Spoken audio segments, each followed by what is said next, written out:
In this lesson, we shall focus on organic molecule chemistry, also called organic chemistry. Physical science, paper 2 for grade 12. Right, we shall look at the theory and practice. We shall spend time on the concepts that must be learned. This discussion is recorded, and for control and quality purposes, we'll go through every concept to make sure that in the end, everything is understood. Right, so I would like us to quickly go straight to the kinds of things you need to learn and the kinds of concepts you need to master. Right. So we begin with organic chemistry. Now, organic chemistry itself has classifications, and it is the chemistry of organic compounds. But now, looking at the first part, we focus on the classification of hydrocarbons, and focusing on the classification of hydrocarbons, we have. So what are hydrocarbons? Well, the hydrocarbons themselves are the organic compounds that have can be classified into three parts, namely what we call the alkanes, alkenes, and alkynes. Okay, so we note that we normally say that the alkanes themselves are saturated, and saturated would actually therefore mean we have single carbon bonds only. Right, so if we have single carbon bonds only, then we say they are saturated hydrocarbons that we're dealing with. We also have unsaturated hydrocarbons. Right, so the unsaturated hydrocarbons are the alkenes and alkynes. I know that you might be knowing very well, but there are a lot of things I want us to discuss, but we're building from the basics. So, right, looking at your alkenes, you have unsaturated and one or more multiple carbon bonds, double or triple bonds exist. So we remember that now the alkenes themselves are actually unsaturated, and the alkynes are unsaturated. And so now we continue to then say there are specific names you need to learn, which are the root names, and the root names or prefixes and examples of what you call the side chain alkyls. So number one, we remind each other. Okay, so number one, for example, is meth for the name methane. Number two is eth for the name ethane. Number three is prop for the name propane. Obviously, number three meaning you have three carbon atoms there. And number four, you have but for butane. Right. And then number five, you have pent for pentane. And obviously, pentane would mean you have five carbon atoms, six carbon atoms is hexane, for instance, under what you call the, and then you discuss the alkyls there. And then you have six hexane and seven heptane and eight, you have octane and so on. Okay, and obviously, but is four for butane. But now let's discuss what you call the alkyl groups. Right, so now discussing alkyl, as this says, these are alkyl groups. So, for instance, now from methane, you get methyl. Right, so you have ethyl, and ethyl is derived from ethane. Okay, so ethyl is just missing one hydrogen atom. Right, so, and you have propyl. And in the case of propyl, now it's derived from propane, and propane itself has three carbon atoms, and therefore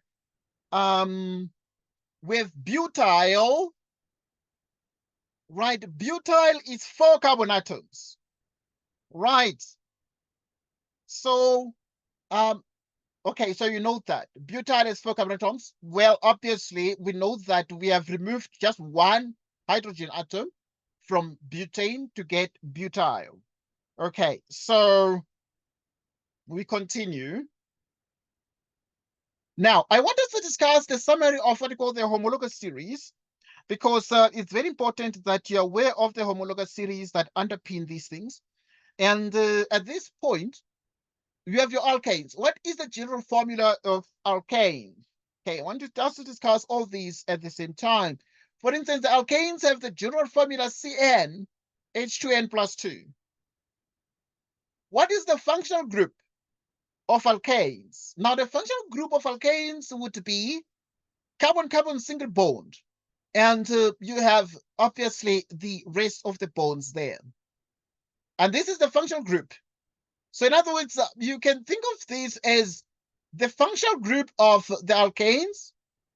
And now, being the functional group of alkanes, now something that is very important is therefore that the functional group of the alkanes is actually what you could call ethane.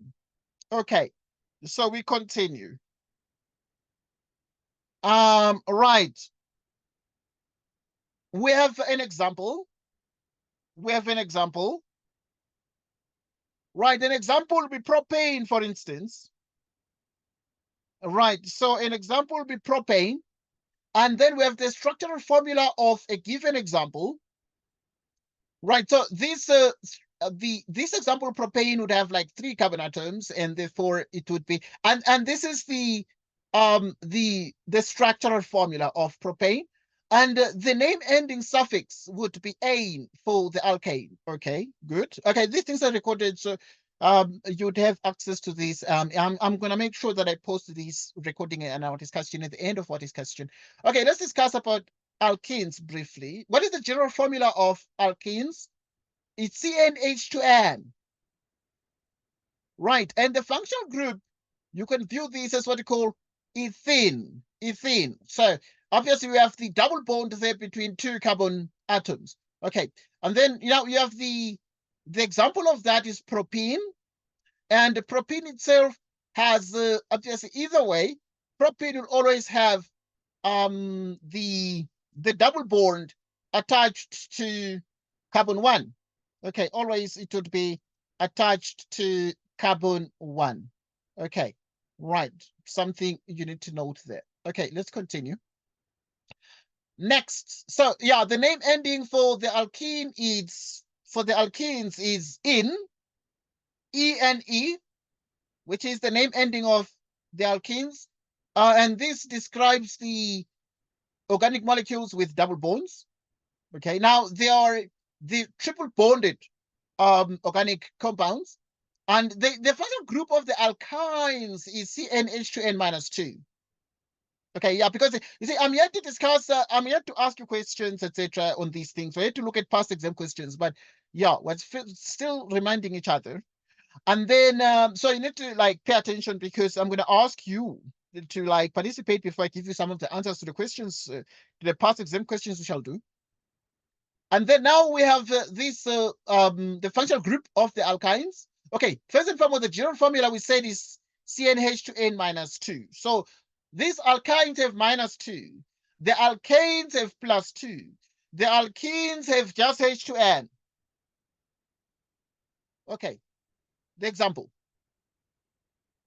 The example is propine, just an example. And the propine has a triple bond attached to carbon 1. And the name ending is "ine". Alcohols. Okay, alcohols themselves have the general formula. What is the general formula of the alcohols? Is CnH2n plus 1 OH. The functional group of alcohol is this one here. It's a single carbon with OH group, with the OH group. Now, an example of this will be propanol. Or if you don't want to call it propane 1-ol, or you can call it 1-propanol, because now the OH group is attached to carbon 1, and the name ending is "ol". The name ending ends in all. Okay, so we continue. We continue. Next. Okay, so you noted the general formula of the alcohols. The general formula of alcohols is not the functional group of the alcohols, because the functional group of the alcohols themselves is this one here. Okay, that's something you need to take note of there. Now let's continue. Then we're dealing with the haloalkanes. The haloalkanes are also called the alkyl halides, and the haloalkanes themselves have the general formula CnH2n plus 1x. X can be any of these halogens, be it fluorine, chlorine, bromine, or iodine. Okay, now the functional group would be a single carbon with the X. Now, the X is obviously representative of any of these halogens, fluorine, chlorine, bromine, etc. Okay, now let's discuss these. An example of what we call a haloalkane. So it will be 1-chloropropane. It would be 1-chloropropane, meaning the chlorine is attached to carbon 1. That's why there's 1-chloro. Okay, we shall discuss the nomenclature. Okay, then the name would be, the name ending suffix is "ane" for haloalkanes. Okay, now you need to memorize the general formula, which is CnH2n plus 1. Okay, now there are things you need to learn, like what we call the aldehydes. Now, aldehydes themselves have the general formula CnH2nO. Okay, and now the functional group of the aldehydes themselves are seen to have exactly this here. Okay, so they have exactly this functional group, which is a single carbon, double bond oxygen, and hydrogen. And an example of that will be propanol. And propanol would actually just have the oxygen atom there with a double bond bonded to carbon, but obviously the name ending is al. But the aldehyde themselves being propanol, you'd see that you have 3 carbon atoms there. Okay, yeah, I'm discussing this section because there's a lot of marks, but there's just a lot of theory you need to always remember. Okay, so aldehydes themselves, yeah, we've seen that we just have carbon double bond oxygen. Ketones themselves, you really can see that ketones themselves have the general formula CnH2nO. Okay, now let us look at the functional group. The functional group of the ketones it's different from the functional group of the aldehydes. Why? Because the ketones themselves, now the aldehydes like hides because of the hides. That's how we remember it. Hides. So there's like hydrogen on one side. Hydrogen on one side. But now at this point, these ketones have carbon-carbon on either side of these carbon double bond oxygen. And an example of that will be like propanol. Okay, so propanol will be having like 3 carbon atoms, and now the carbon double bond oxygen, and the name ending is ending in on, like propanol. Okay. The carboxylic acids. Okay, let's discuss the carboxylic acids. Like the general formula of the carboxylic acids is CnH2nO2. Okay. And then now let us discuss the functional group. The functional group of the carboxylic acids. Right. So the functional group of the carboxylic acids is carbon double bond oxygen with OH. Now, looking at the aldehydes end in H, the ketones have carbon-carbon on either side of the carbon double bond oxygen. The carboxylic acids themselves have what we call the OH group as well. So now an example of the carboxylic acids will be like propanoic acid, you know, and here's propanoic acid. Propanoic acid is 1, 2, 3. 1, 2, 3. Okay. And now you take note of that. Okay, let me get my pen. Right, I'm getting my highlighter. Okay, so we're good. Right, so for example, now when you're we're dealing with the propanoic acid, and we say that Propanoic acid is an example of a carboxylic acid, but prop means 3 carbon atoms are present. 1, 2, 3 carbon atoms are present. And the name ending is enoic acid. Enoic acid. Okay. Now, there are things we call esters. Esters. And now the functional group of the esters, right? This is the functional group of the esters. So the functional group of the esters would have carbon. Obviously, we have the carbon double bond oxygen and the oxygen here, and then you have carbon there. So you really can realize that now the carboxylic acids themselves would end in OH, but the esters themselves, instead of H here, you have carbon, etc. Okay. And then now an example of that, well, just one example of an ester would be methyl ethanoate. Methyl ethanoate. Okay, let's take a look at an example at this methyl ethanoate and how it is.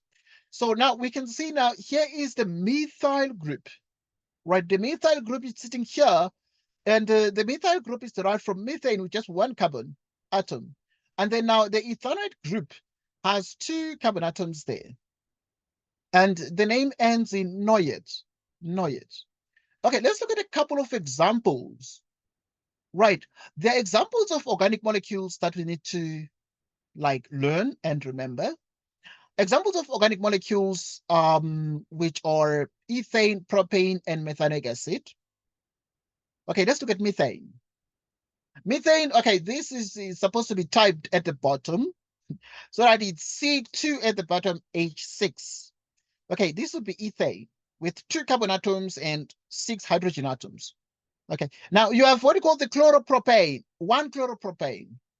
Okay, so 1 chloropropane would have this particular molecular formula, which is C3H7Cl. We shall look at here it is. So obviously you can see the structure. Okay, here's the structure of ethane, for example. So the structure of ethane would be that you have ethane 2 carbon atoms and you have 6 hydrogen atoms, 1, 2, 3, 1, 2, 3. Now 1 chloropropane. So now at this point, chlorine is attached to carbon 1. That's why it's 1 chloro. And then you have 3 carbon atoms. That's why it's propane. Okay, this is the chemicals, the structural formula, and this is a structural formula, but these are the molecular formulae.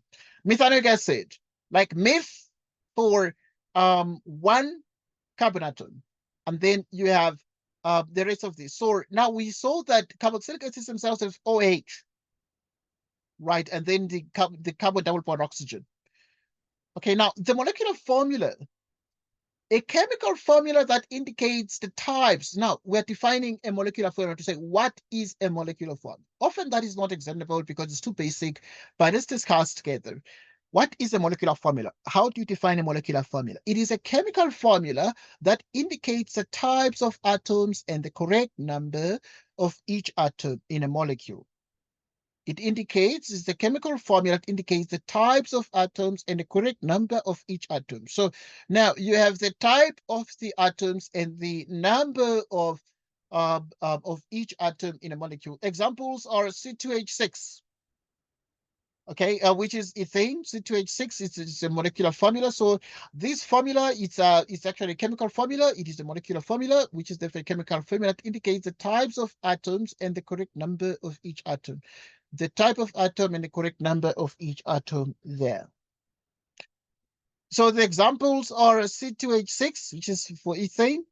CH2O2 is methanoic acid. Okay, now here is methanoic acid, and obviously there's C3H7Cl, which is 1 chloropropane. Structural formula, what is a structural formula? It shows how atoms are attached or bonded to one another within the molecule. So at this point, you can see the structural formula. It shows how the atoms are attached or bonded to one another within the molecule. Okay, next. We then have the condensed structural formula. Okay, this is a structural formula, but here's the condensed one. Condensed structural formula, it is a notation that shows how atoms are bonded together in a molecule, but it does not show all the all bond lines. Okay, so yeah, it shows, it is a notation. So condensed structural formula is a notation that shows how atoms are bonded together in a molecule, but it does not show all bond lines. Okay, so here you don't see all bond lines, but now what is very important is that you're able to see that here this is CH3, CH3, and this is three hydrogen atoms is CH3, and here you have two hydrogen atoms, CH2, and you have two hydrogens, okay, which is CH2, and then Cl. Okay, so it's a condensed structural formula. And there's something we call a molecular model. Molecular model shows a 3D representation of organic molecules. Now, there are these 3D representations. So this would be a 3D representation of, for instance, the white dots here, or the white marks would be the white circles, would be hydrogens, and the black, the two black would be black substances would be carbon, and here you have H3, so the white would be the hydrogen there. In a similar manner, here the yellow, the this that is almost yellowish would be the chlorine, and the black would be the carbon, and the white would be the hydrogen. But obviously, you see 1, 2, 3. So you have three carbon atoms here, meaning you have these three black, right, 1, 2, 3, because obviously we are dealing with the propane structure there. Okay, we're dealing with the chloropropane structure. So the three carbon atoms, and obviously you just have one chlorine, and attached to carbon, this carbon at the end here, beginning from left to right, you'd see that you have three hydrogen atoms there. Okay, right. So now this one is our methanoic acid. Methanoic acid.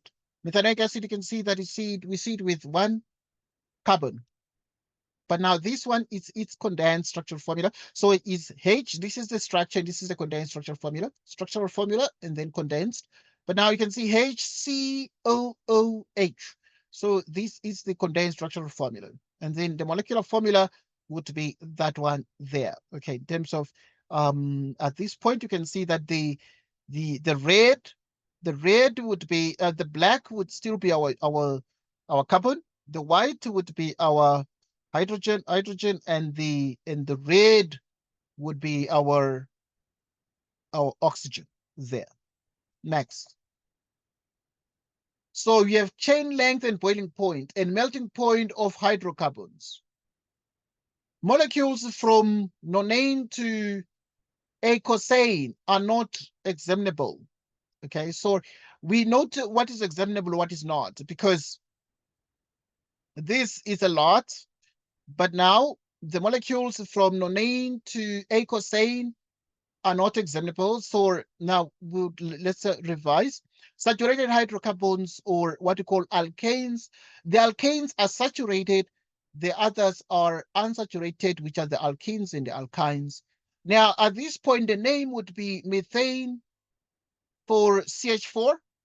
The melting point is minus 183 degrees Celsius. The boiling point is minus 164 degrees Celsius. Okay, you can see that methane itself boils below zero. Okay, because it boils at a negative temperature, and these negative temperatures are below zero temperatures. They stayed at 25 degrees Celsius, which is the average room temperature, would be that methane is a gas at room temperature. So if you put it at home, put it at home in a room like that, you'd realize that it is a gas at 25 degrees Celsius. But if you take it at minus 183 degrees Celsius, you can see that methane itself is what? Methane itself melts. And then at minus 164, it starts boiling, but it boils below 0 degrees. Okay, yeah, right. So now there's ethane. Ethane, for instance, is C2H6. So if ethane is C2H6, then the melting point of ethane, right? Ethane melts at minus 183, so it melts at pretty much the same temperature as methane, and but the boiling point is minus 89 degrees Celsius. Propane, C3H, right? H8. You'd realize therefore that C3H8 melts at minus as a melting point of minus 190 degrees Celsius and has a boiling point of minus 42 degrees Celsius. Okay, remember that we were yet to do exam questions on these things. I'm just trying to make sure that you remember some of these. And then there's butane, which is C4H10. Okay, its melting point is minus 138 degrees Celsius, and its boiling point is minus 0.5 degrees Celsius. So you're able to see that butane itself has that melting point of minus 138 and the boiling point there of minus 0.5 degrees Celsius. Pentane, carbon 5 carbon atoms, which is C5H12, has a melting point of minus 130, a boiling point of 36 degrees there. Okay, so right, so you have hexane. Right, so looking at hexane, for instance, now hexane has hex means 6, you have 6 carbon atoms and you have 14 hydrogen atoms, but has a melting point of minus 95 degrees Celsius and a boiling point of 69 degrees Celsius there. And then now you're able to see that heptane itself, it's which is C7H16, has a melting point of minus 91 degrees Celsius and has a boiling point of 98 degrees Celsius there. Octane, 8 carbon atoms, you have C8H18, has a melting point of minus 57. This one's normally they'll give you in the exam. They cannot expect you to memorize all these melting points and boiling points, etc. But we note the fact that by and large, at room temperature, at 25 degrees Celsius, most of these basic up to octane remain gases at room temperature there. But you know, now we're able to see that the nonane, for instance, becomes a liquid at room temperature. But the eicosane, which is, let's discuss nonane with the with 9 carbon atoms, and it will have 20 hydrogen atoms, but as a melting point of minus 51, a boiling point of 151 there. And it's obviously a liquid at room temperature. And it is a liquid at 25 degrees Celsius.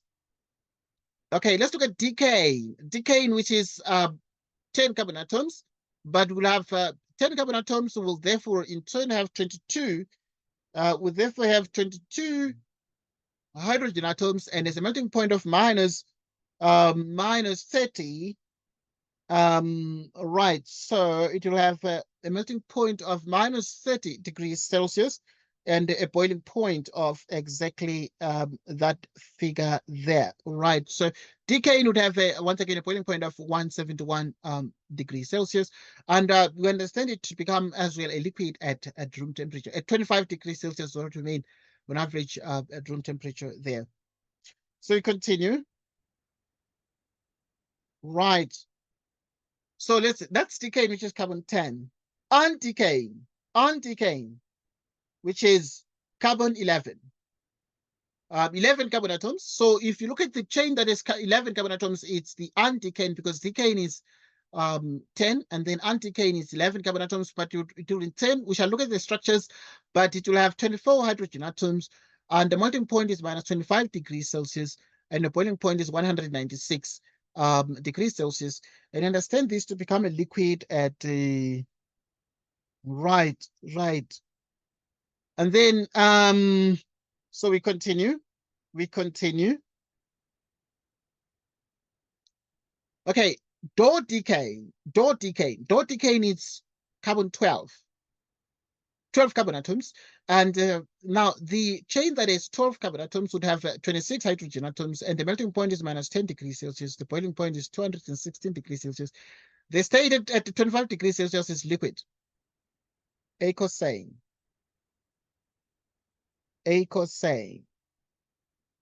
Right.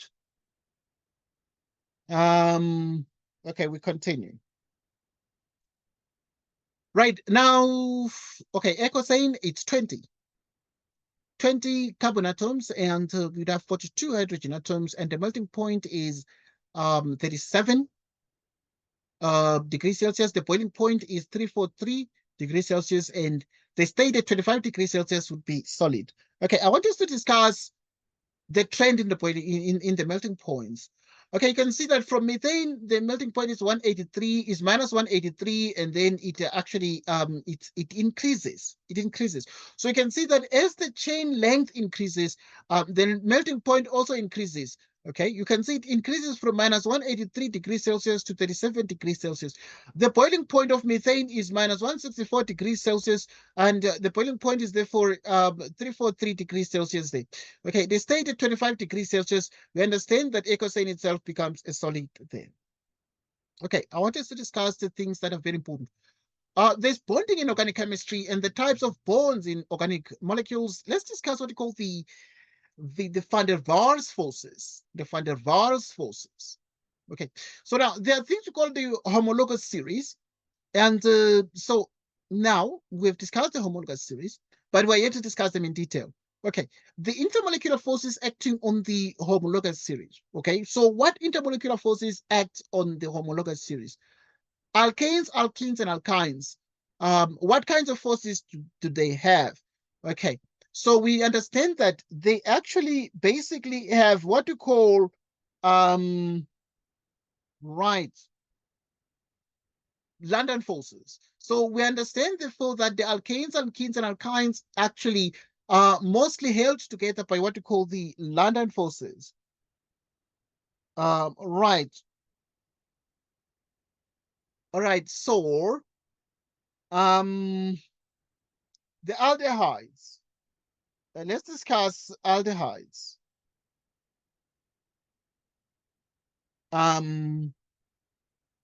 Okay, we discussed the aldehydes. Let's discuss the aldehydes, please.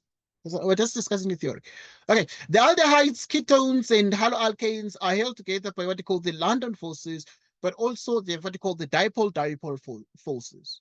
Okay, so now the alcohols and the carboxylic acids have London forces, dipole-dipole forces, but they also have hydrogen bonds. Okay, so it's very important that you understand these things, but also you have a fair interpretation of what's happening here. Right. So let's continue now and analyze the rest of these things that are very, very important. So we have the following. Okay, so the types of intermolecular forces and their relative strengths. For example, now if you look at the alkanes, alkenes, and alkynes, the London forces, which are can be referred to what we call the dispersion forces, or what we call induced dipole forces. And now, which are the types of the intermolecular forces and their relative strengths. Now, the aldehydes, ketones, and haloalkanes themselves will actually obviously have what we call the dipole-dipole forces. So here we're discussing the types of forces. The alcohols, carboxylic acid, and acids, alcohols, carboxylic acids, and what we call the hydrogen bonds. The what we call hydrogen bonds. Right. So I want us to discuss so these are the types of forces which we call the hydrogen bonds. Okay, I want us to discuss under the alkanes, alkenes, and alkynes.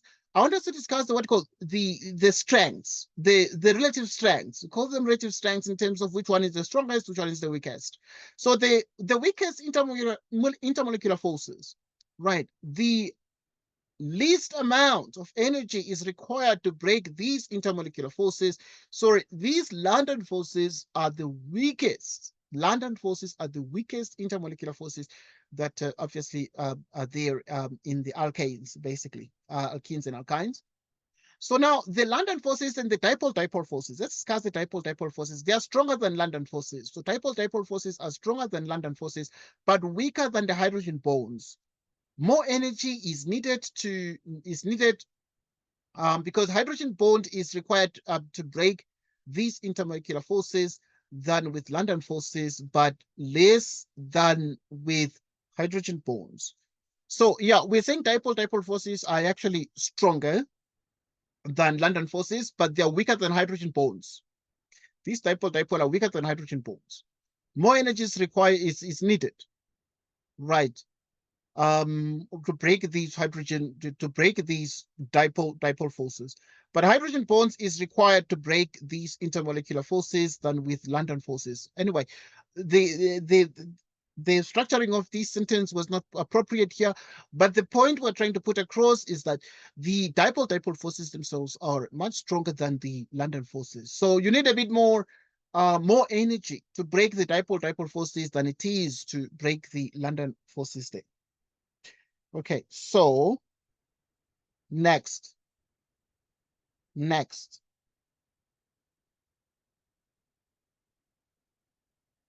Right. So if you look at the alcohols, carboxylic acids, and alcohols and carboxylic acids, the strongest intermolecular forces exist. Okay, so these hydrogen bonds are the strongest intermolecular forces, and the most amount of energy is required to break these intermolecular forces. Hydrogen bonds, they are tough to break. Okay, so yeah, this is about the relative strengths. But once again, we've already said that the alkanes, alkenes, and alkynes, you need to take note of the fact that they are held together by London forces. But once you include, you have the aldehydes. I said aldehydes, I said hides. So they end in hydrogen, and therefore these ones have the dipole-dipole.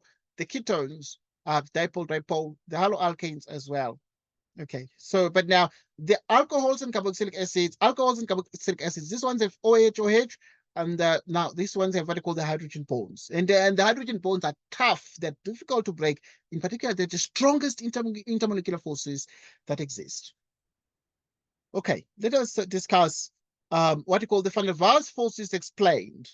Now, let us discuss some of these. I know very well that you learned this at grade 11, but now you need to just remember some of these in the matric exams. Okay, the van der Waals forces explain the ion dipole formed by attraction between an ion and a polar molecule. Attraction between a charged ion and a molecule that is a dipole. It is an attractive force that is commonly found in solutions, especially ionic compounds dissolved in polar liquids. So this is what we call the ion dipole. And examples of that would be that, for example, if you have an ion dipole, you'd have the ion being, for example, the sodium ion and water itself.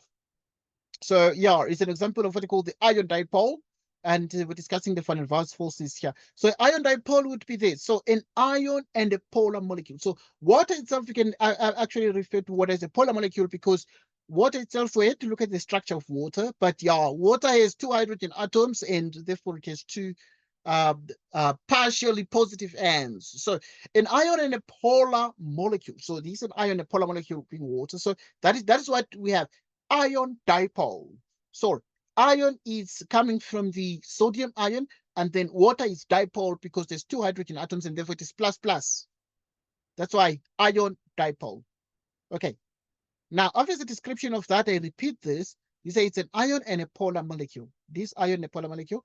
Interaction between a charged ion and a molecule that is a dipole. It is an attractive force that is commonly found in solutions, especially ionic compounds dissolved in polar solvents. It is an attractive force. It is an attractive force between an ion and a polar molecule, water in this case. Hydrogen bonds. Let's discuss the kind of forces here. The hydrogen bond. Molecules which have hydrogen or nitrogen or oxygen or fluorine atoms, a weak bond between 2 molecules resulting from an electrostatic attraction between a proton in one molecule and an electronegative atom in the other. So obviously this is a hydrogen bond, and now examples of the molecules where the hydrogen bonds exist would be in water and water. So these are hydrogen bonds. When you have the forces just between water molecules themselves, or you have water and this particular substance here, and you can see that this would be, for instance, like ethanol. So you would actually be able to realize that this one is 1, 2, and there's OH. And now it is obviously an example of an alcohol there. Okay, but now between water molecules themselves, we can see that the hydrogen bond exists. So the molecules which have hydrogen on nitrogen, or hydrogen on oxygen, or hydrogen on fluorine, etc. And you can see here that we have between water molecules themselves, a hydrogen bond exists, or between water and for instance, ethanol there. So let's just discuss the fact that now a weak bond between two molecules resulting from an electrostatic attraction between a proton in one molecule and an electronegative atom in the other. Okay, we continue.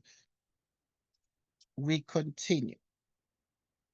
We continue. Right, let us discuss the following. Right, so at this point, you have dipole. Two polar molecules with their negative and positive ends, right, experiencing dipole attraction. So now let's look at dipole. So we have two polar molecules with their negative and positive ends. Let's look at this one. This one is HCl. HCl. It's like hydrochloric acid. Okay. Hydrochloric acid, for instance, this one is partially positive hydrogen, and this chlorine is partially negative. So it actually is a dipole because of a di means two here, and therefore you have positive and negative, positive, negative, partially positive, partially negative. Okay, and now these two polar molecules with their negative and positive ends experiencing dipole attraction. Okay, let's look at these CH3Br. ICl, for example, CH3Br and H2O, the hydrogen chloride, the relative positive end of a polar molecule will attract the relatively negative end of another molecule. So in other words, you have positive that tends to attract a relatively negative. So the relatively positive end of a polar molecule will attract a relatively negative end of another hydrogen chloride molecule there. So you have that the partially negative end tends to attract the partially positive end. So the partially negative end, because this chlorine is partially negative, it will be attracted to hydrogen. Okay, this is what we call the ion-induced dipole. And obviously the ion-induced dipole themselves can be perceived as follows. Let's discuss this. So now, if you look at the intermolecular forces, and now as a form of what you call intermolecular forces. Now, the F2 plus and O2 would be that you have the ion plus, okay, and therefore the and oxygen. And the force that exists between these would be an intermolecular force. Now, they are what we call the dispersion forces or London forces. The London dispersion force is the weakest intermolecular force. Okay, we said that already. So the London force that exists between those alkanes, and alkynes, it's the weakest intermolecular force. The London dispersion force is a temporary attractive force that results when the electrons in two adjacent atoms occupy positions that make the atoms form temporary dipoles. This force is sometimes called an induced dipole attraction. So this is the London, or what we call dispersion forces. And now this would be, for instance, between methane and methane. Okay, yeah, we said already that they exist between the alkenes and alkynes. So now you can take it between methane and methane. You can take it between fluorine and fluorine. You can take it between methane and fluorine. So these are the kinds of the forces that you will get there. Right. So they're the weakest intermolecular forces you get. Once again, an example would be between methane and methane, fluorine, and also methane and fluorine there. Right, so now we're going to discuss this activity, right? So there's an activity here we're going to get back to, but let us quickly go to the isomers, because I want us to just familiarize ourselves with the theory you need to just always remember here. So now the isomers, what are isomers? Because they're going to ask you these. Okay, different types of the isomers. Isomers means two or more compounds with the same formula but different arrangement of atoms in the molecule or structure and different properties. So isomers means two or more compounds. Isomers means two or more compounds with the same formula. So they have the same molecular formula, to be more specific. So isomers means two or more compounds with the same molecular formula, but different arrangement of atoms. Okay, so, right, so we continue. We continue. We continue. Okay, yeah, right, we continue. We continue.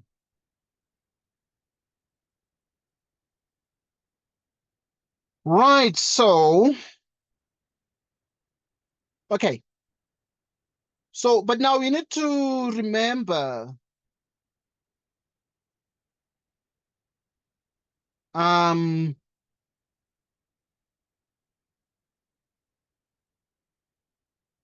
we continue.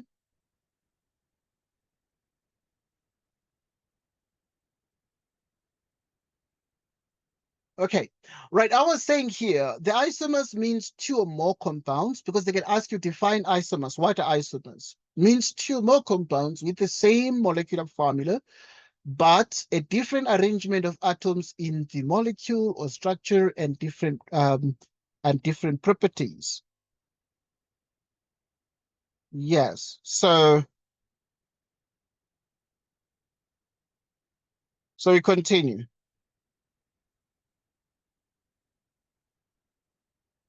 Right. So the types of isomers. Right. So in 4.3.1, you have different types of isomers. Let us look at, because now they will ask you these things in the exam, and we shall discuss the kinds of questions that you need to master, obviously. So structural isomers. It's an organic molecule with the same molecular formula, but a different structure. Okay. Same molecular formula, but a different structure. So at this point, it will be pentane, for instance. Pentane would like 2, 4, 5 carbon atoms. And then now if you look at 2-methyl butane, right? So now we have 2-methyl butane, and therefore this one here is it's the same as these. In terms of the molecular formula is the same, but the structures are different, and therefore these are what they call structural isomers. And then now you have the 2,2 dimethyl propane. Right. So in this carbon 2 here, you have methyl group, so it's dimethyl. Right. There are things called the chain isomers. The chain isomers. Same molecular formula, but different chains. E.g., okay, let's discuss the chain isomers. So I mean, you can see here, these ones would be 2, 4, 5. Okay, so this one will be 2, 4, 5. So you'd have 5 carbon atoms, and then this one is 1, 2, 3, 4, 5, and 1, 2, 3, 4, 5. So each one of these has 5 carbon atoms, and obviously let's count the hydrogens. We have 3, 6, 9, 12, and here you have 3, 6, 9. Right, we have 3, 6, 9. Okay, and then obviously you have the 12th thing.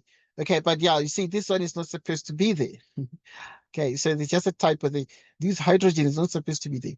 This hydrogen is not supposed to be there because here you need to have a carbon-carbon bond. Okay, so yeah, this was just put in error there. Okay, so you have 2-methyl butane, but you're able to see that here you'd have that number of the those numbers of the carbon and the hydrogen atoms there. Right, so we continue. We continue. Okay, yeah, even this one here. So these are, they all form an example of what we call structural isomers. So pentane, 2-methyl butane, and 2,2 dimethyl propane, all these are structural isomers. Structural isomers because they have the same molecular formula, but the structures are different. The difference in the structures means that the names are different. Okay, the IUPAC names. So now the chain isomers, the same molecular formula but different chains, e.g. the molecular formula C4H10. Okay, C4H10, for instance, would be butane. Let's look at the chain isomers. So now look at the chain isomers. This is butane, for instance, and this is 2-methylpropane. Right, looking at 2-methylpropane, you're able to see the butane here. You're able to see that the butane itself here has four carbon atoms and it has 10 hydrogen atoms. Right, and obviously now if you're able to see here, you're able to see here, for instance, something very, very similar. You have 4 carbon atoms, and you have 3, 6, 9, 10. Okay, these are like chain isomers. Okay, what are chain isomers? They have the same molecular formula, but different chains.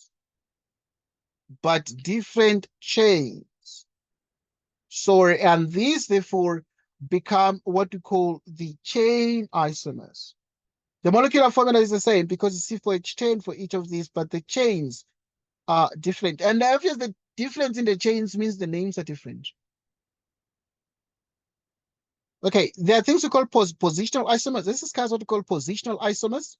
Are compounds with the same molecular formula but different positions of the side chain. Substituents or functional groups or on the parent chain, e.g. the molecular formula C3H7Cl and C4H8. For instance, you're able to see that one chloropropane is here, and this one is also, for instance, 2-chloropropane. Okay, so these become positional isomers. And then let's look at this one, but1-ene and but2-ene. So but1-ene would obviously mean that the double bond is attached to carbon 1. Here, the double bond is attached to carbon 2. So let's recap again. So the positional isomers are compounds with the same molecular formula, okay, but different positions of the side chain. Substituents or functional groups. So we have different positions of the side chain, substituents or the functional groups on the parent chain, e.g. the molecular formula C3H7Cl and C4H8. So we then continue. Right, so at this point, there are a couple of things, therefore, that remain extremely, extremely important. Extremely important. Okay, right. Okay, we can take, yeah, there's but1-ene. I want to comment on this one. Positional isomers, we can see that these are positional isomers, are compounds with the same molecular formula. So obviously the isomers have the same molecular formula, but this positional means different positions of the side chain substituents of functional group.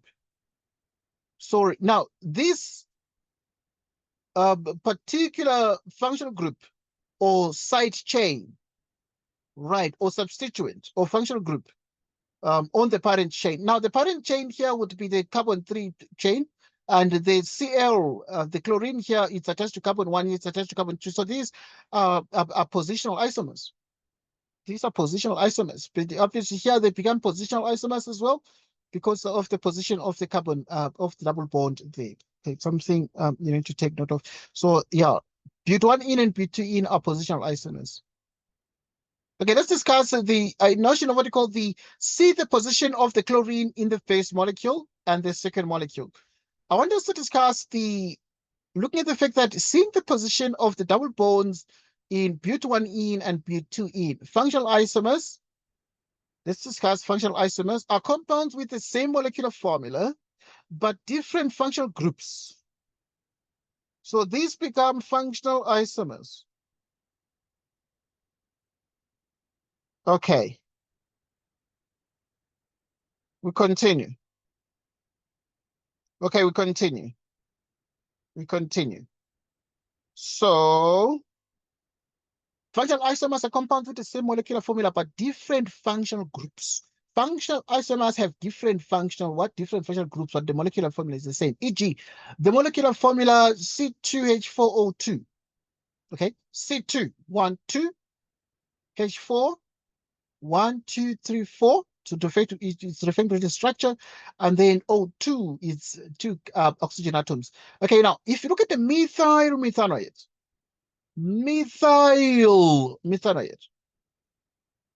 it's this one here. Okay, so yeah, you're able to see that this methanoate is has actually and the ethanoic acid basically have the same molecular formula, but they actually have different functional groups. Okay, because this one is an acid, and this one is it's the methyl methanoate, and therefore it's actually not at all an acid. And obviously it falls within a different category of the esters, etc. Okay, right. So we continue. The notion of the note functional isomers, same molecular formula but different functional groups. Okay, yeah, we're to go to the nomenclature and other things. Boiling points. What is a boiling point? They can ask. They love asking these questions. They ask these questions. What is a boiling point?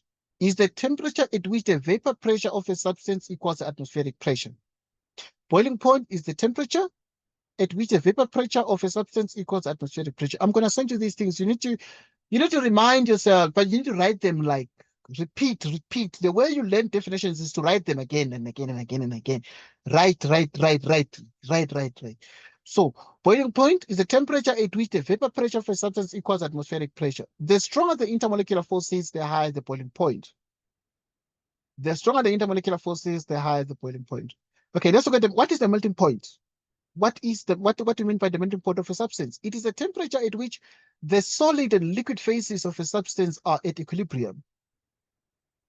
Melting point is the temperature at which the solid and liquid phases of a substance are at equilibrium. The stronger the intermolecular forces, the higher the melting point. Okay. Vapor pressure. What is vapor pressure?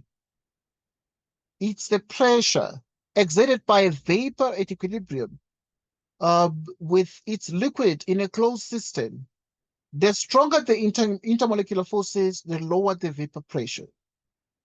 Vapor pressure is the pressure exerted by a vapor at equilibrium with its liquid in a closed system. The stronger the intermolecular forces, the lower the vapor pressure. So we continue. Right. And so vapor pressure will increase from octane, heaviest alkane, to methane, lightest alkane. So, okay, let's look at this one. Vapor pressure increases from octane to methane, the lightest one. This looks like it's the opposite of what we expect. So the vapor pressure increases from the biggest chain to the smallest, lightest alkane, which is methane. The boiling or melting point and viscosity increase from methane to octane. So the boiling or the melting point, in fact, both the boiling and melting point, they increase from methane to octane. When you get to the longest chains, they have higher boiling and melting points. Yet, the vapor pressure is the opposite. The smallest one is the highest vapor pressure, whereas the octane, the biggest chain, has the lowest vapor pressure. So note that. The same would be true for all other homologous series. Okay, let's discuss boiling point. Okay, just many things here. Right, now, if you look at, for instance, the methane, ethane, propane, butane, pentane, okay, the rest of these, up to octane from methane. Carbon chain length, and therefore the molecular mass increases from methane to octane. Now, the intermolecular forces increase with an increase in molecular mass or carbon chain length.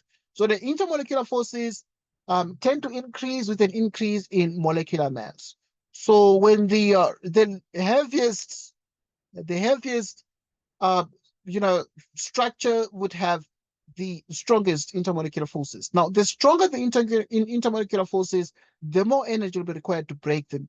All right, the London dispersion or induced dipole force. Vapor pressure. We said that vapor pressure increases with increase in branching of the, okay, now this is very important. So vapor pressure increases with an increase in branching of the carbon chain. So if you have an increase in branching, the more branches you have, you expect the vapor pressure to increase, or increases with decrease in exposed surface area.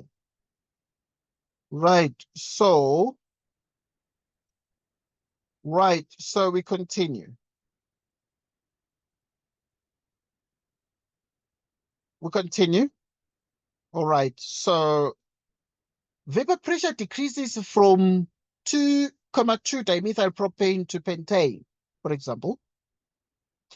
Right, so it decreases from 2,2 dimethyl propane to pentane. Now, it is testament to the fact that this vapor pressure, because we're saying it increases with a decrease in exposed surface area, or you can say that the vapor pressure increases with an increase in branching.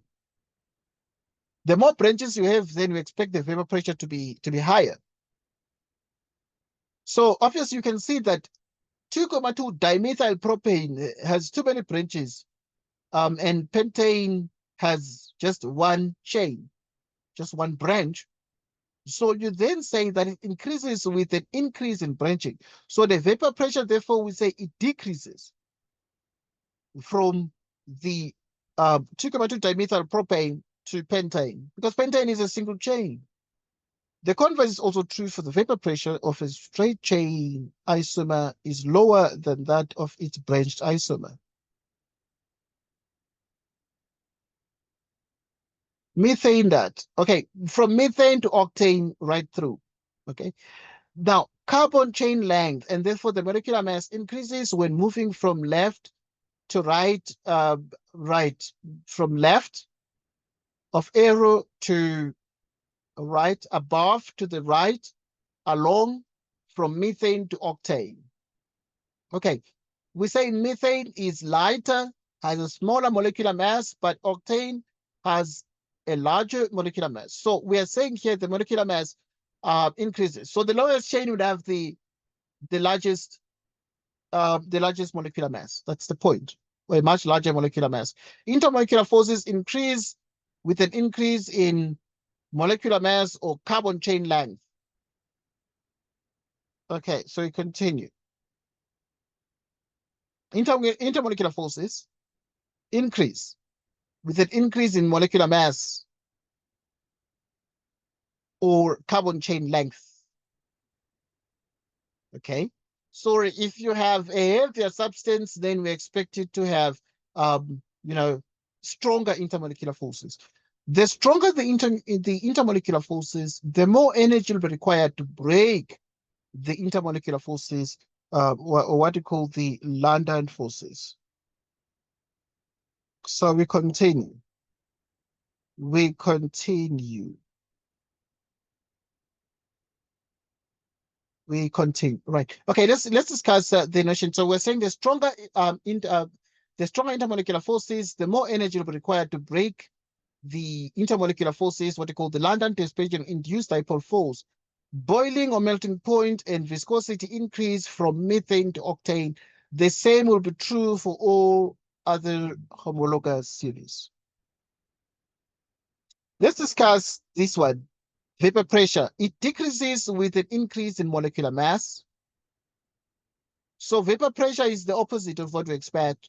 So it decreases with an increase in molecular mass. When the molecular mass is much higher, then you have a smaller vapor pressure, or carbon chain length and the number of carbon atoms. An increase in the boiling point results in a decrease in vapor pressure.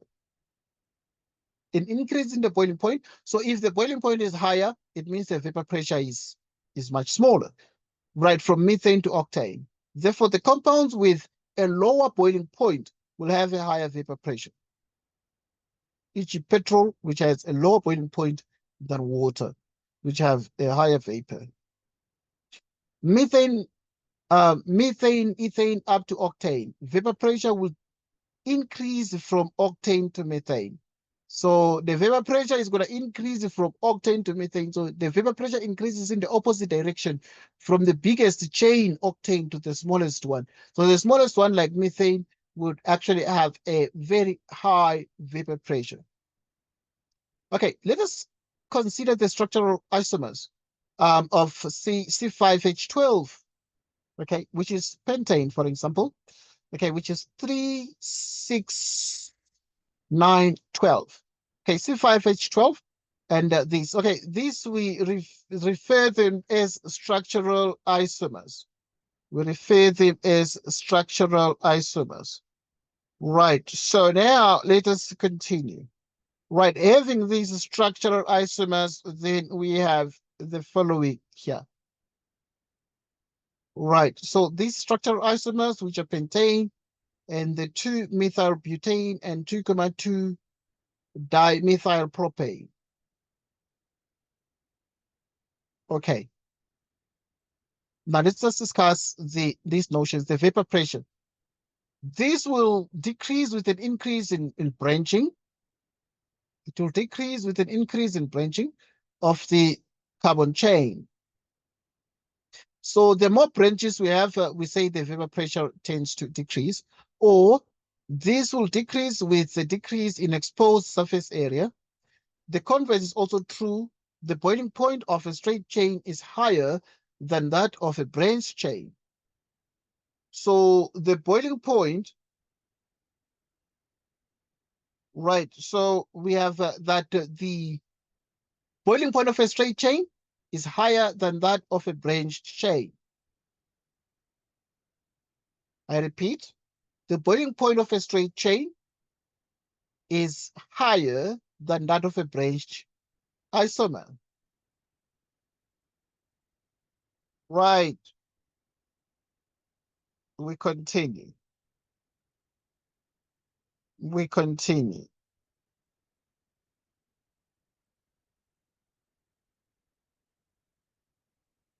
Right, so we have pentane, 2-methylbutane, and 2,2-dimethylpropane. The boiling point increases from 2,2-dimethylpropane to pentane. Branching increases from pentane to 2,2-dimethylpropane. Okay, you can see that pentane is a straight chain. It's straight. But 2,2 is branched. So branching increases obviously from pentane to 2,2-dimethylpropane. The intermolecular forces. The intermolecular forces decrease from pentane to 2,2-dimethylpropane. Intermolecular forces decrease with an increase in branching.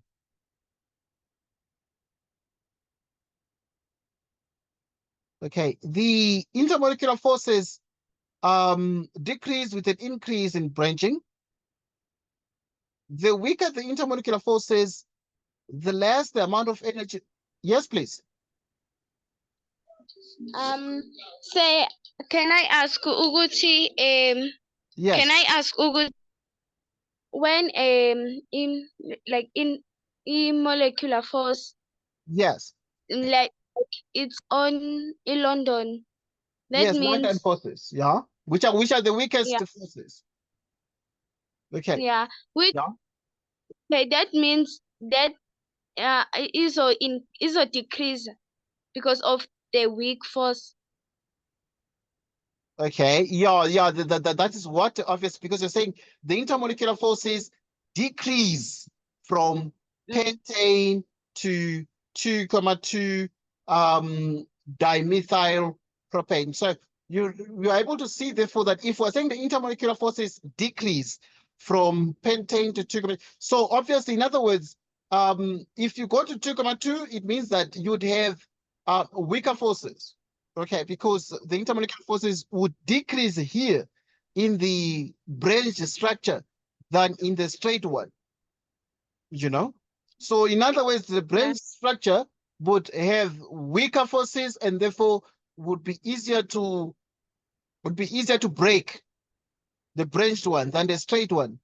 Which obviously, like pentane here, being a straight chain that has no branches at all.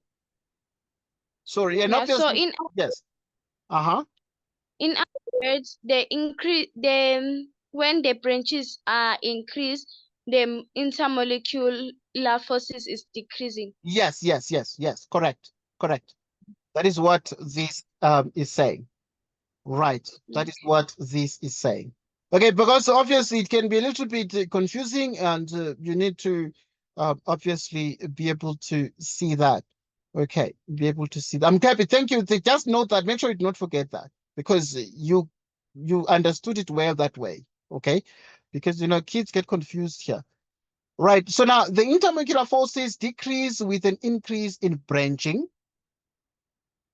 Intermolecular forces decrease with an increase in branching. So the more branches you have, then it means that you have weaker intermolecular forces. Okay. The intermolecular forces become weaker when the branches are more. The weaker the intermolecular forces, the less the amount of energy required to break the intermolecular forces, which are London forces, dispersion, or what you call induced dipole force.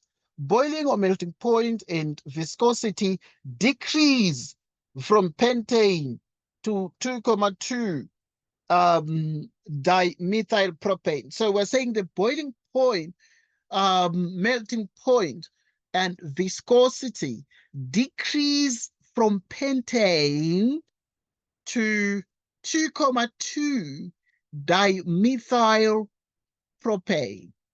Right. So in other words, you're able to see a decrease in the boiling or melting point and the viscosity from pentane to 2,2 dimethyl propane. Right. So you can see that the melting point decreases and the boiling point decreases, but also the viscosity decreases from pentane. So if it decreases, it means therefore the 2,2 dimethyl propane, because it is a decimal comma here, well, this one is two branched, it has lots of branches, and therefore we can see that its melting point, its boiling point, its viscosity will decrease, will be much less of the branched one than the straight one. The same will be true for all other homologous series, other homologous series. Okay, I want us to look at the nomenclature and other things here. Okay, vapor pressure. It will increase with an increase in branching or carbon chain. So now we're saying the vapor pressure will increase with an increase in branching. So the more branches you have, then the vapor pressure will as well increase. Right. So, or it will increase with a decrease in the exposed surface area. Okay. Vapor pressure decreases from 2,2 dimethyl propane to pentane. Right. We can see that now the branched one would have a higher vapor pressure because it decreases to this. Pentane, therefore, has a smaller vapor pressure. So the vapor pressure increases with an increase in branching. The more branches you have, the more vapor pressure you have. So that is what we are then saying. So now if you make the branched structure 2,2 dimethyl propane, you make it straight, then it means therefore that you'd have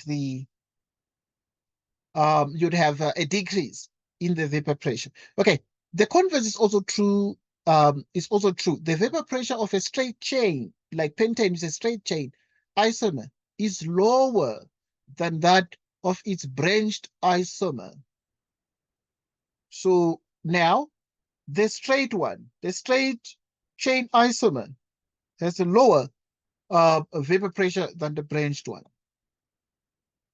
Okay, boiling point and melting point and viscosity in branched hydrocarbons. Okay, I just want to get to the nomenclature here. Consider the structural isomer. Let's look at C5H12, which is pentane.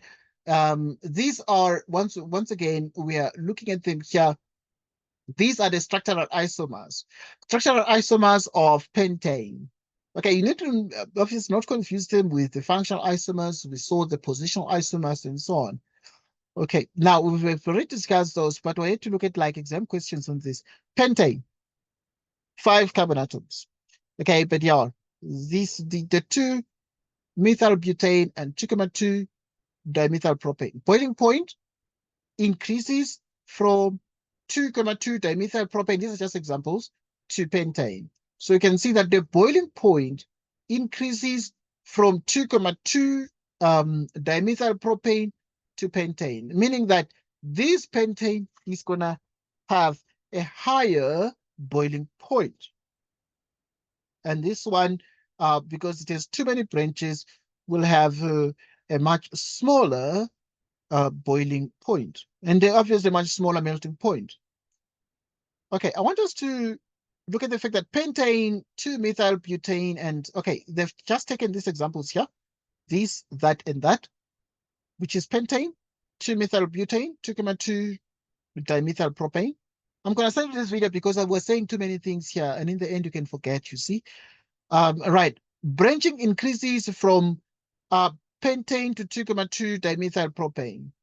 So branching increases, right, from pentane to 2,2. Yeah, we can see that pentane is straight, but now this one is just a branch, and this one has several branches.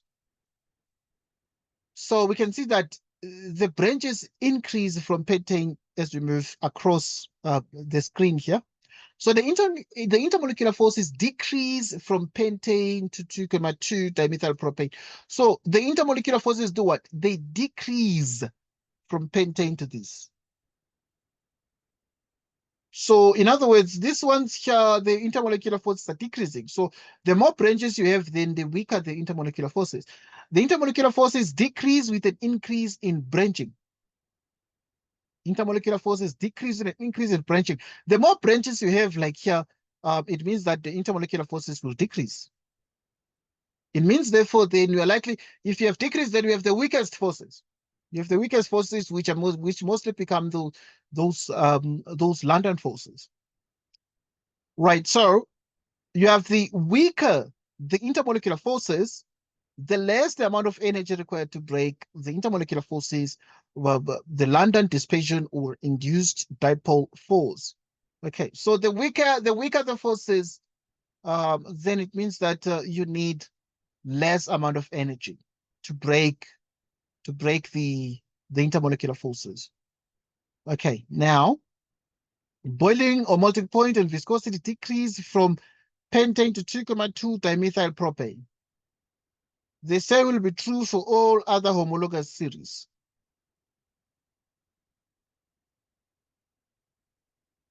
Okay, let's look at organic reactions. Organic reactions. Organic reactions. Substitution. Okay, let's look at it. These are very important because they are very tricky sometimes.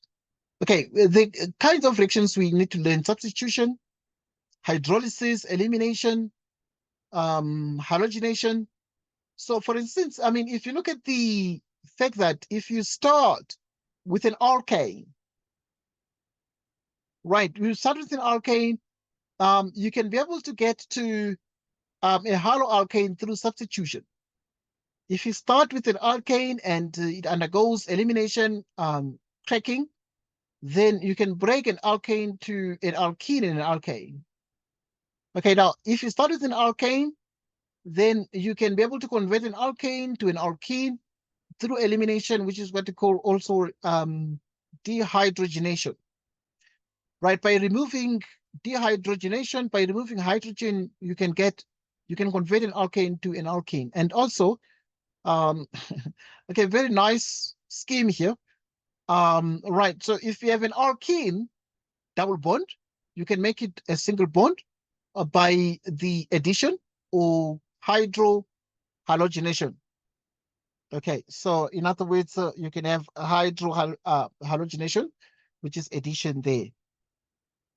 Okay, we continue. We continue. Okay, where are we? Alcohol.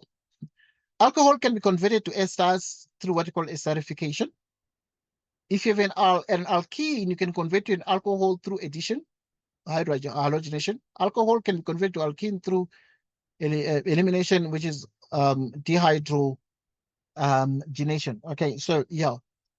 If you have an alcohol, if you have a haloalkane, for example, it can undergo elimination, hydrogenation, and substitution, which is hydrolysis, and it can actually undergo what you call dehydrogenation, elimination to an alcohol. Okay, examples of organic reactions. Okay, yeah, let's just get, because this is a wonderful scheme, but yeah, it's easier to understand this scheme after having gone through some examples so that you can remember what is happening here. But now, if you look at the examples of the organic reactions, once again, I'm going to make this video available. I'm trying to just go through these things, and they're quite a bit many. But now, if you know the theory, then you get 100% in organic chemistry. But you need to remember what's happening. Examples of organic reactions. What are substitution reactions? What is a substitution reaction? Compounds with single bonds, alcohols, alkanes, or haloalkanes form compounds with single bonds from different homologous series, alcohols or haloalkanes. Okay, so as we're saying here, compounds with single bonds. What are those compounds with single bonds? The compounds with single bonds are the alcohols, alkanes, or haloalkanes. They form compounds with single bonds from different homologous series, which are alcohols and haloalkanes. Okay, right. So you note what substitution reactions are. Now, the type of substitution, an example, and the reaction conditions. Let's look at halogenation, right? Halogenation, for instance, which is an alkane to a haloalkane. How do we convert an alkane to a haloalkane? So an example would be an alkane, which is CH4. Right. So halogenation, okay. An alkane to a haloalkane. Let's look at that. Here's an alkane. An alkane will be methane here. And now we are combining it with Br2. Okay, so we have BR, which is Br2. Now this type of a reaction, and the reaction conditions are, we need heat or sunlight or UV light for this reaction to happen. But now if you combine these two, then you can see that Br comes and attaches itself to this, takes the place of this hydrogen, and this hydrogen bonds with this Br. So now, obviously, we're then saying it is halogenation, because we are actually adding halogen with an alkane. So we've been able to convert through this process an alkane to a haloalkane. Okay, because this one now is a haloalkane, because it is a halogen and an alkane. But it converted an alkane, which was methane, through the process of substitution. This type of substitution reaction. Okay, hydrolysis. Hydrolysis, addition of water. Right, so you add water to haloalkane to alcohol. So if you take water and you add it to, for instance, a haloalkane, but now this haloalkane is converted to alcohol. Here's the haloalkane, because why is this a haloalkane? It's a haloalkane because it's 1, 2, 3, 4 carbon atoms, but it is Br. So it's a haloalkane. So in full, it would be like a halogen and an alkane. Haloalkane, halogen and an alkane. So here is the halogen Br and the alkane structure, which is 2,4. Okay, it's called hydrolysis. And hydrolysis is the addition of water to a haloalkane. But this haloalkane, this is just an alkane with the halogen, now has produced alcohol. And now we have OH here, which is alcohol. But now we can see that the Br has moved to the water, and this water has brought in OH from the water to the Br, to the place of the Br, OH. Okay, if you remove OH from water, because water has 2 H's, H2 and oxygen. So you remove OH. one oxygen and one hydrogen. So you're going to be left with one hydrogen. The hydrogen is going to bond with Br, forming hydrogen bromide. So now you have excess water plus mild heat. These are the reaction conditions. The reaction conditions are that you need excess water and mild heat. Okay, let's look at this one. So yeah, addition of water into a haloalkane produces alcohol. This is a type of substitution reaction. Okay, there's another type of substitution reaction where we're adding a base. But now the base is dilute. It's a dilute strong base. Okay, we know that sodium hydroxide is a strong base, but we use dilute sodium hydroxide. Or, okay, not only sodium hydroxide, but you can use sodium hydroxide, potassium hydroxide, or lithium hydroxide, and mild heat, plus mild heat. Hydrolysis, which is haloalkane to alcohol. Okay, let's look at this one. We're taking a haloalkane and we're producing alcohol. Look at the type of hydrolysis. We added water. If we don't add water, water is going to bring OH.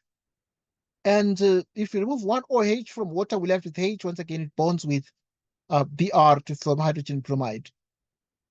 Okay, I'm going to send you these notes because I'm discussing notes here. I want you to understand the notes because there are like too many things. And okay, now hydrolysis, which is haloalkane to alcohol.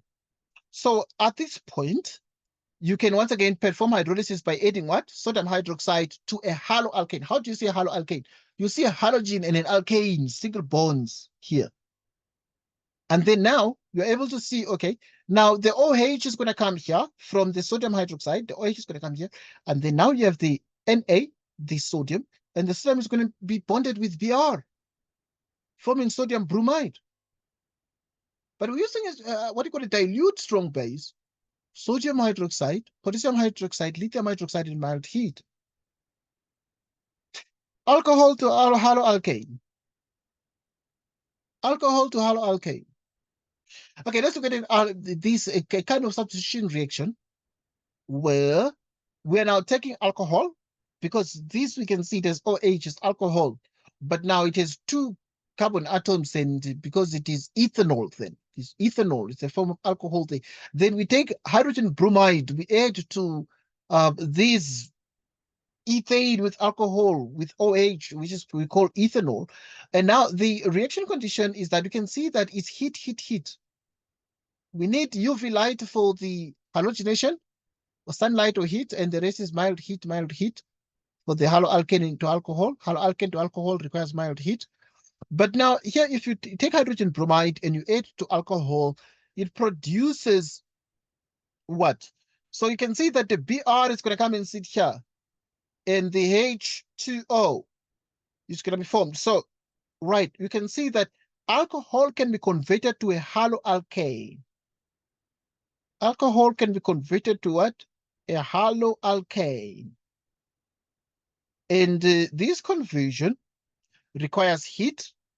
But now, this is like the reverse of this of a reaction. It becomes some reverse of a reaction. Okay, right. But now let's take a look at this. So if you take alcohol, you add HBr, you're able to see that the OH is going to bond with the hydrogen, and the Br is going to come and sit here. And now this here is an example of the substitution reaction. Addition reactions, which are compounds with double bonds, alkenes, form compounds with single bonds, alcohols, alkanes, or haloalkanes. Okay, now let's look at these. Addition reactions. Compounds with double bonds. In the addition reactions, we have double bonds. We saw that in the substitution reactions, we have single bonds. Substitution reactions, we have single bonds. And they form compounds with single bonds. Okay, so substitution reactions with single bonds, and the products are also single bonded products. But we can see that in the addition reactions, we're dealing with double bonds. So compounds with double bonds form compounds with single bonds. So when we have double bonds that form single bonds, we have addition reactions.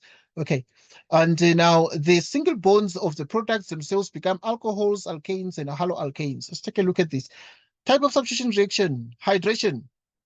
An example of hydration would be, okay, we take water, we combine with double bonds, an organic substance with the double bond. So this one, for instance, will be 1, 2, 3. Okay, so it's going to be propene, prop 1 in, whatever you can say, but the double bond is attached to carbon 1. And now we say it is hydration. Hydration means the addition of water, H2O, but the way we have put the water is HOH. Okay, we continue. We continue. We continue.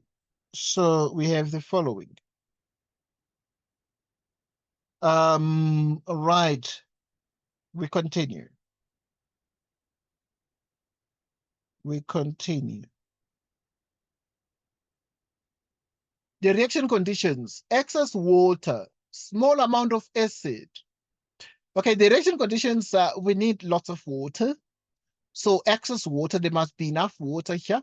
Excess, so some of the water will react, but there will always be water remaining. Small amount of acid, so we need a small amount of acid. Right, and obviously the kind of acid that we, as catalyst, would be like sulfuric acid or your H3PO4, a form of phosphoric acid. Okay, right. So at this point, if you have the only product, right? So obviously this is a bit tiny. Let me just enlarge it. Right. So obviously at this point, you'd realize that you'd have the hydration process, the addition of water to a substance with a double bond. And now we are calling these an addition reaction, because in the end, what we are seeing here is that this double bond splits open. It splits open. Okay, when it splits open, what are we able to see? We're able to see, therefore, that attached to carbon 2 here, there's going to be OH.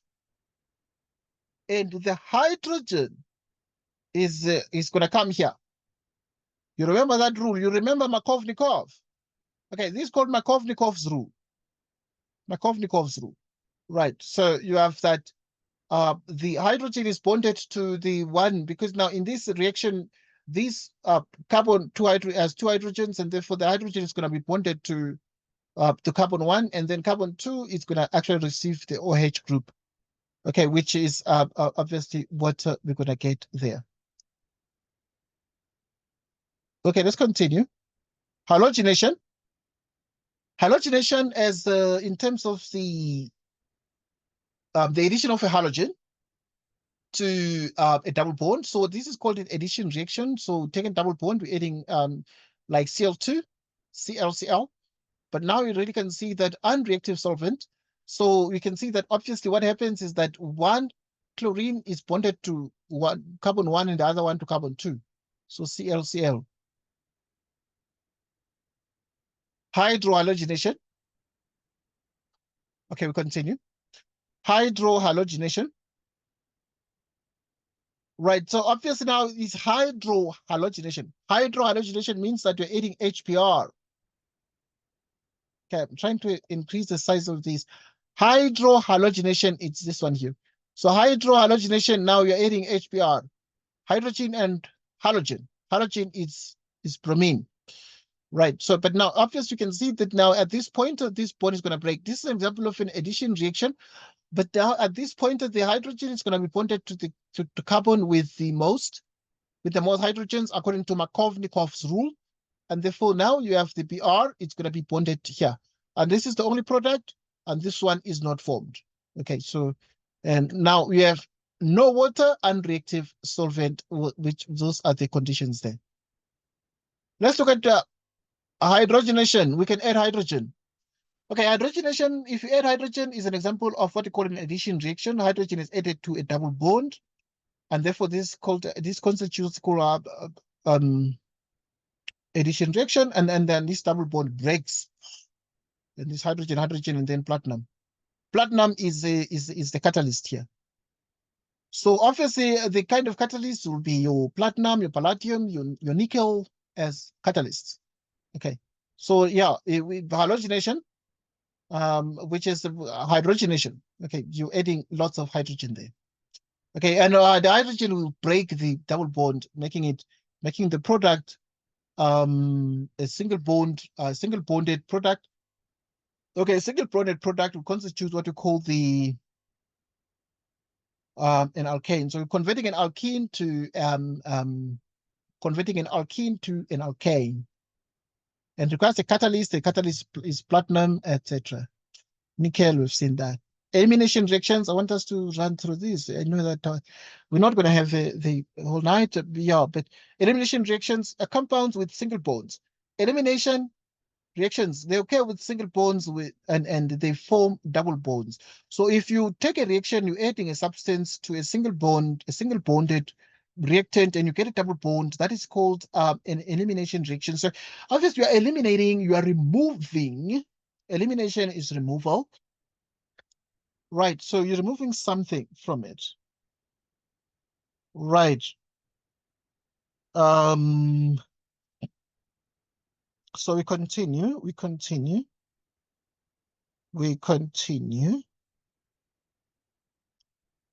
Right, okay, let's quickly look at what you call dehydrohalogenation.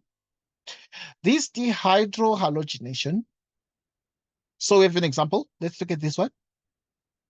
This one at this point has Br. So, and obviously it is a it is a usual alkane because there's single bonds everywhere, but now it has your halogen there. Okay, you're adding your sodium hydroxide. Okay, so look at this. In this elimination reaction, contrary to the what we just discussed right now, where we are using a dilute. In the substitution reaction, we're using a dilute strong base. We're using dilute sodium hydroxide in a substitution reaction. But now look, in here right now, we're using concentrated strong base in the elimination reaction. And we are also using heat as well. Okay, but now what we're able to see that the Br which was here is removed, and the Br which was here is removed. And what else has actually happened here? If the Br is removed, you're able to see that you have still a single hydrogen, which is now at the bottom. Okay, so you have here you have two hydrogens, and you can see that one hydrogen is removed. Okay, the hydrogen that is removed here and the Br that is removed, so the Br is going to bond with the sodium, forming sodium bromide. The hydrogen that is removed here is going to come and combine with the OH to form water. Okay, this is dehydrohalogenation. What does it mean? D is to remove. You say D of hydrohalogenation. So you remove hydrogen and a halogen. You remove this halogen and then you remove the hydrogen. So this is elimination. So it's removal. Right. You remove the Br, but also you remove the hydrogen, and this is dehydrohalogenation. So at this point, how do you perform elimination reactions? You add a concentrated strong base, be it sodium hydroxide, potassium hydroxide, lithium hydroxide, in ethanol plus heat. You do it in ethanol plus heat, you do it in an acid plus heat. Let's look at thermal cracking. Thermal cracking. So in thermal cracking now, you take an alkane. Here's an alkane, you take it, and now you break it. You break it to another alkane and an alkene. But now, what are the conditions? You need heat and high pressure to perform thermal cracking. So to take an alkane and then break it into two pieces. And if you take an alkane, you break it into two pieces, you get two products, and one of the products is what? Is an alkane, and the other one is an alkene. Okay, this material I'm using here is from the Department of Education. It is standard material on organic chemistry. I'm not just using these. It's just what you need to learn, everything you need to learn on organic chemistry for you to be a star in organic chemistry. Now, there's something called catalytic cracking. Right, so now if you look at the CH3, CH2, CH2, and obviously this is like your butane. 4 carbon atoms, and now you use heat and a catalyst. Catalyst, which is the alumina, silica, heat. Right. So now if you take butane, 2, 4 carbon atoms, etc. Okay. And then now you use heat, and there's a catalyst you add there. And the catalyst is alumina or silica or heat. Right. So now if you apply the heat and the catalyst, you're able to get CH3, which is ethane plus CH2. Right. So you're able to see that at this point now CH2 means therefore you have CH2 which is means it's an ethene. Okay, so you're able to get an alkane and an alkene, but now it's catalytic cracking. So it is just an example like that one there. So in each case, therefore, you're able to take a single bond, an alkane, single bonded reactant, and just using catalyst and heat, and it's broken into an ethane and an ethene through what you call catalytic cracking. The dehydration. Dehydration is removal of water. So you remove water from a substance. So if you have alcohol, this is a form of alcohol. Let me just make it larger. Okay, now if you have this form of alcohol here, right, I want to show this alcohol.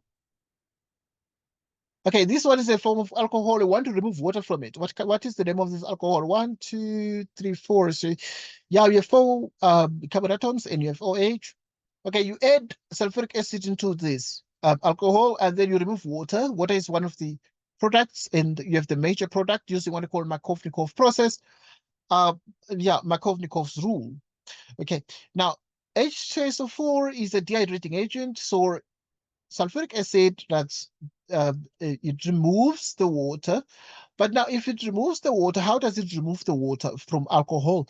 You can see it removes the OH here, because now the OH is not there anymore here.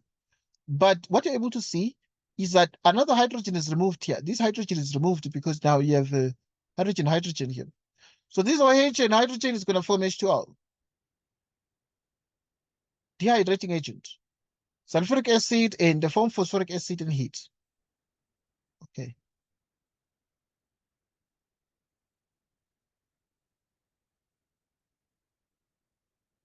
Okay, dehydrogenation. Okay, let's look at dehydrogenation. So dehydrogenation would obviously mean that you are actually removing hydrogen. We remove hydrogen from this one.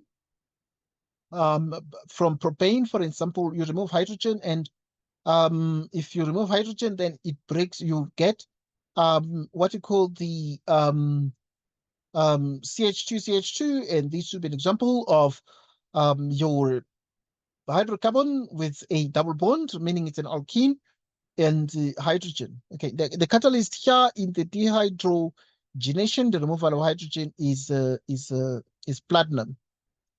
Okay, yeah, it's just too many things here. Reactions of alcohols and carboxylic acids, esterification. Let's discuss esterification types of reactions because they ask you these. Esterification, the examples would be, for example, you take an alcohol and you add to it this particular form of, now here it is. Okay, the reaction conditions. So you take concentrated sulfuric acid as a catalyst plus heat. Right, so at this point, you take this form of alcohol with OH and obviously a form of acid, right, in the presence of sulfuric acid, but concentrated sulfuric acid as a catalyst and heat. Okay, and this is the product you're getting. Okay, this is just an arrow. This is called esterification. So in the esterification process, let us look at what is happening. So you started here and there was H here, and the H now is gone here. And what you're then having is you're having this particular oxygen, and there's oxygen there, right? And oxygen double bond. So you have the oxygen double bond, the carbon double bond oxygen. Okay, so you're able to see that this hydrogen was removed, and you really can see the fact that this here is now attached to this carbon here, but now this is like flipped. This structure is flipped because you really can see that this carbon is now this one here, and this carbon is that. So this structure is flipped, and you have water, right? You have water as a result of this. So, but what we're able to see is that OH was removed, okay? OH was removed, but also OH was removed with hydrogen removed in that first formed water. Okay, it's an example of what you call esterification. Esterification, obviously, once again, you need to remember this, but it is the reaction between an alcohol and a carboxylic acid, esterification reaction there. Okay, all right. They are what you call the macromolecules and polymers. Right, a macromolecule is a molecule that consists of a large number of atoms. A macromolecule is a very large molecule. The word macro means large. Okay, such as protein, which is commonly created by the polymerization of small subunits, monomers. The most common macromolecules in biochemistry are the biopolymers, nucleic acids, proteins, carboxylic, what you call carbohydrates, and lipids. The lipids are examples of polymers, the biopolymers, nucleic acids, proteins, carboxylic acids, what you call carbohydrates, and lipids are example of what you call biopolymers. Okay, bio means life, so they are available in the life. These lipids are available in humans, in animals, lipids in the fats in humans, in the bodies of people and animals. Large non-polymetric molecules such as lipids and macrocycles and carbohydrates, polymers of simple sugars. A polymer is a large molecule composed of smaller monomer units that are covalently bonded to each other in a repeating pattern. So you have the repeating pattern there, and obviously that's a polymer. So, but now you have a large molecule composed of smaller monomer units. A monomer, and in this case, the monomer would be, for instance, the ethene here, and ethene is the monomer. But now we have the polymer, which is polyethylene, right? So the repeating unit would be, for instance, this particular unit here, and this unit, which is having 2 carbon atoms, would actually be the repeating unit there. Okay, and therefore this would be a polymer. It's the polymer which polyethylene, all right, polyethylene there. And then with the N there, and to mean, obviously, you have a repeating unit. Okay, see how the bonds breaks during polymerization. Polyethylene on the right does not have double bonds. Okay, you realize that the polyethylene on the right does not have double bonds. It takes its name from the molecule ethene, polyethylene. The polyethylene does not have double bonds. It takes its name from the ethene molecule on the left. Right. Right. A monomer is a small organic molecule that can be covalently bonded to each other in a repeating pattern. In the example above, ethane is a monomer. Ethane is a monomer. Ethane is a monomer. Right. So in the above example, you're able to see that ethane is a monomer if it repeats. And then you get the polymer, the long chain. Okay, polymerization is a chemical reaction in which monomer molecules join to form a polymer. Right? Polymerization. What is polymerization? It's a chemical reaction in which monomer molecules join to form a polymer. Okay, it's just 2 things here. Addition, polymerization, a reaction in which small molecules join to form very large molecules by adding double bonds. Addition polymerization. Let's discuss addition polymerization. So now you can add double bond. You can get an alkene to an alkene. Okay, but now this is the same type of alkene. Okay, the double bond is going to split open, and then you're going to have a bond that connects them. A reaction in which a small molecule molecules join to form very large molecules by adding double bonds.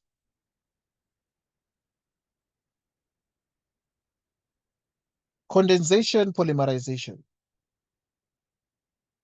is when molecules of two monomers with different functional groups undergo condensation reactions with the loss of small molecules,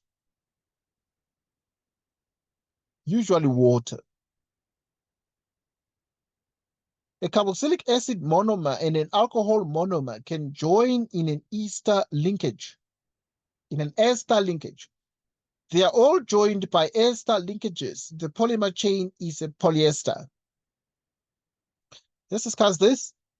Condensation polymerization is when the molecules of two monomers with different functional groups undergo condensation reactions with the loss of small molecules, usually water. A carboxylic acid monomer and an alcohol monomer can join in an ester linkage. They're all joined by ester linkages. The polymer chain is a polyester. Note that. Okay, there's an activity here and there's an activity here and there are these questions here and there are these questions here and there are these questions here and there are these questions here. Okay, right. So, but there are a couple of other things we need to further discuss. Right, but we've discussed some of the basics, some of the reactions, but yeah, the nomenclature is what is left for us to discuss. So what I'm gonna do, I'm gonna send this document again on the group, on the WhatsApp group. I sent it earlier, but I'm gonna send this document again on the WhatsApp group so that you can take a look at these and make sure you understand these. But this is what you need to know for the exam. It's a very wonderful document. I must indicate that it is not so complete. It is not so complete because you can see that we did not discuss the IUPAC naming, and I'm sure that they assume it's very easy and it can be learned. Okay, so right. But now some of the notions have been covered very well, like your haloalkanes, your alcohol. I'm gonna send this document on the WhatsApp group once again. So you'll go through it and you will see everything we've discussed here. And these questions, you will try them. We could discuss these questions, but I know that our time is sort of elapsed. But you'll look at these questions. If you have any problems with these questions, you can let me know, because the answers to these questions, all these questions, I have the answers available at the end of this material. So define the term boiling point. All these have been defined, and you just need to refer to the definition. Make sure that you repeat the definitions, you can recite them for you to remember them. Okay, if you have any challenges with remembering these, what is the IUPAC name of the functional isomer of this? Once again, the IUPAC naming, which is the naming by the International Union of Pure and Applied Chemistry. It's something that you need to remember. All the answers are here to the exercises, so you can check your answers. If you don't understand a given answer, you'll let me know. Right, I think that this is pretty much very enough. I would like us to do much more than this. Yeah, the IUPAC naming, it's something that, and obviously it is the end of this document, all the way from the Department of Basic Education, Stroop, Pretoria 001, etc., Organic Molecule Chemistry, grade 12, hotline, Facebook, website, and things. So it's the end of the document. But now this document, actually, obviously, it's a wonderful document in organic chemistry, but once again, it is not complete. It is not everything you need to know in organic chemistry, but at least it has a lot of the important things. But once again, what is missing here is the nomenclature, naming of the organic compounds is what is missing. Any question then? Okay, right. So what I'm going to do is I'm going to send you this document once again. And yeah, I would like us to do much more. Right. But yeah, it is the end of the discussion on this document. The questions, you will take a look at the answers already here. I would like us to go through here, but yeah, I mean, you already have seen roughly the notes. The questions themselves already have answers here. I would like us to discuss them, but yeah, I feel that it's going to be very repetitive. Okay, it's going to be very, very repetitive. So yeah, think about it. Let me know, what do you think we need to do?